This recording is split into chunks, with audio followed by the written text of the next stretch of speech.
Hello friends, welcome to my YouTube channel Judiciary Worm.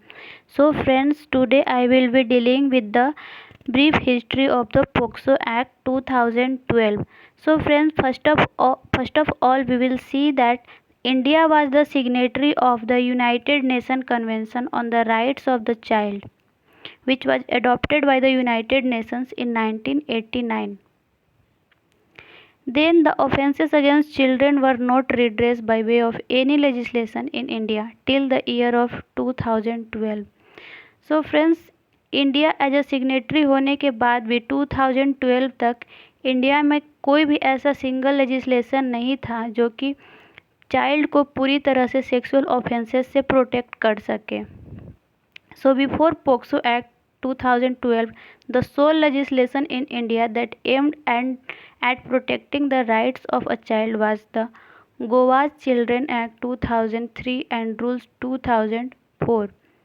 Under IPC 1860, child sexual abuse accounted for an offence under Section 375, 354, 377, and these provisions neither protect male children from sexual abuse nor protect their modesty.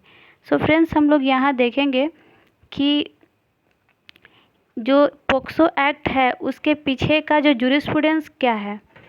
तो Goa children's act 2003 rules जो है वो काफ़ी ambiguous था. Okay.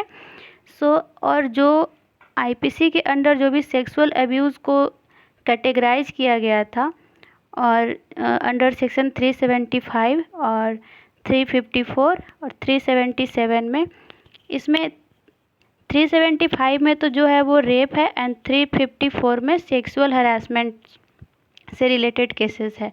तो ये दोनों सिर्फ क्या होता था कि वो सिर्फ गर्ल्स को प्रोटेक्ट करता था, और 377 में पूरा एक्सप्रेसली तरीके से जो है अननेचुरल को डिफाइन नहीं किया गया था. ठीक है.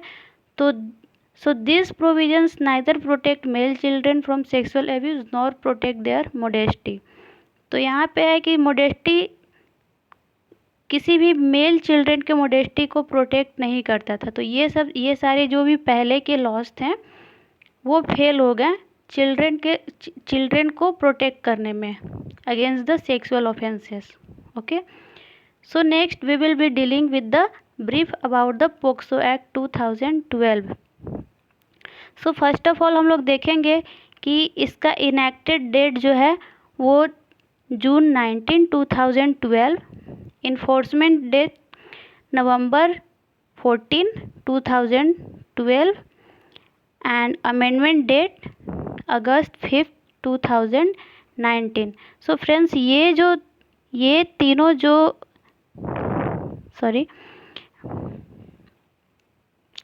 ये तीनों जो डेट्स हैं वो क्या है, वो बहुत इम्पोर्टेंट हैं और आपको क्या करना है, इसको ये तीनों को बहुत अच्छे से याद करना है, क्योंकि ये बहुत ज़्यादा इम्पोर्टेंट है किसी भी प्री एग्जामिनेशन के लिए, खास करके बिहार एपीओ में. ओके. सो नेक्स्ट हम लोग देखेंगे कि ये जो पोक्सो एक्ट है वो इंट्रोड्यूस किया गया था by the ministry of women and child development. Okay. So the aim was behind the POCSO act to effectively address the heinous crimes of sexual abuse and sexual exploitation of children through less ambiguous and more stringent legal provisions. ठीक है. तो children के against जो भी sexual abuses या फिर जो भी सेक्सुअल एक्सप्लॉयटेशन या ऑफेंसेस हो रहे हैं उनको बहुत हद तक एक अनएम्बिग्यूअस मतलब बनाया जाए. ठीक है. और उसके लिए जो पनिशमेंट है वो काफ़ी स्ट्रिक्ट बनाया जाए, काफ़ी क्लियर बनाया जाए. Okay. Next, to protect the children from offences of sexual assault, sexual harassment and pornography, and provides for establishment for a special courts for trial of such offences and related matters and incidents. So friends, sexual offences against the children को try करने के लिए special courts का provision बनाया गया. ठीक। और इसका जो भी ट्रायल चलेगा वो एक स्पेशल कोर्ट में चलेगा, स्पेशल जज के द्वारा, स्पेशल पब्लिक प्रोसिक्यूटर्स वहाँ पे होंगे, ठीक है। Next, amendment in 2019 to make provisions for enhancement of punishment for various offences so as to deter the perpetrator and secure safety, security and dignified childhood for a child। So friends, ये amendment का ज़रूरत क्यों पड़ा? क्योंकि हम लोग देखेंगे कि आजकल इतने सारे क्राइम हो रहे हैं साइबर क्राइम से, साइबर से रिलेटेड, जैसे कि साइबर क्राइम्स में हो गया साइबर स्टॉकिंग, चाइल्ड पोर्नोग्राफी। सो ये सब चीज़ें जो है वो 2012 के एक्ट में कवर नहीं था और इसे 2019 में कवर किया गया। और जो भी ऑफेंसेस के लिए लगता था कि बहुत कम सज़ा है उसको इन्हांस किया गया। Okay, so next we will be dealing with the salient features of POCSO Act। So first of all, POCSO Act is gender neutral, means it includes both male and female child। Okay, next, to ensure the healthy physical, emotional, intellectual and social development of child। So friends, हम लोग यहाँ देखेंगे कि कोई भी child का है वो बचपन जो है, चाइल्डहुड उसका राइट है, ठीक। और ये चाइल्डहुड उससे कोई भी नहीं छीन सकता है, ठीक। तो एक बच्चा जो है वो काफ़ी ग्रो करता है और वो देश का भविष्य होता है। इसके लिए उसको काफ़ी ज़्यादा ज़रूरी है कि वो इमोशनल हो, फिजिकली हेल्दी हो, इंटेलेक्चुअल हो, उसका सोशल डेवलपमेंट हो। ओके, सो नेक्स्ट देखेंगे कि पोक्सो एक्ट के तहत चाइल्ड कौन है। तो पोक्सो एक्ट में जो चाइल्ड है वो डिफाइन करता है a person below the age of 18 years. कोई भी पर्सन है जिसका आयु 18 वर्ष से कम है वो क्या है, वो चाइल्ड है।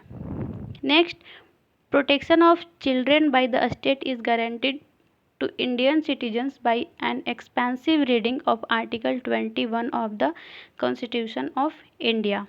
ओके, सो अगर हम आर्टिकल 21 के एक एक्सपेंसिव रीडिंग करेंगे तो आर्टिकल 21 में तो सिर्फ छोटा सा 2 लाइन में दिया हुआ है right to life and personal liberty का। अगर उसको हम पूरा देखेंगे तो देखेंगे कि एक पर्सन को डिग्निफाइड लाइफ देने के लिए किस किस चीज़ों का ज़रूरत होता है, ठीक। तो जो भी बच्चा है वो आगे चल के देश का भविष्य होगा, उसका क्या क्या राइट्स है, जैसे कि राइट टू एजुकेशन हो गया। ओके, तो उस तरह से, और उसके जो है डिग्निटी को कोई भी मिनिमाइज नहीं करे, उसके डिग्निटी को कोई भी इन्फ्रिंज नहीं करे।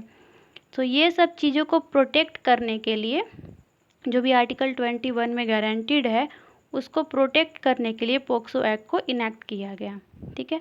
फर्दर हम लोग देखेंगे कि POCSO act can not be called as complete code provisions of the CRPC 1973, IPC 1860, juvenile justice act 2015 and Information Technology Act 2000 overlaps and encapsulate the procedure and specifies the offenses। सो अगर हम लोग POCSO act को एक अलग independent law मान रहे हैं तो ये हमारी सबसे बड़ी गलती है, क्योंकि पोक्सो एक्ट अकेले नहीं चलता है, उसमें बहुत सारा जो IPC, CRPC, जुवेनाइल जस्टिस या फिर इंफॉर्मेशन टेक्नोलॉजी के जो भी प्रोविजंस है वो एक दूसरे से क्या करते हैं, ओवरलैप करते हैं, ठीक है। सो तब तक के लिए धन्यवाद। आप मेरे से जुड़े रहिए ऐसे ही इंफॉर्मेटिव वीडियोस के लिए। Like, subscribe and comment to my channel.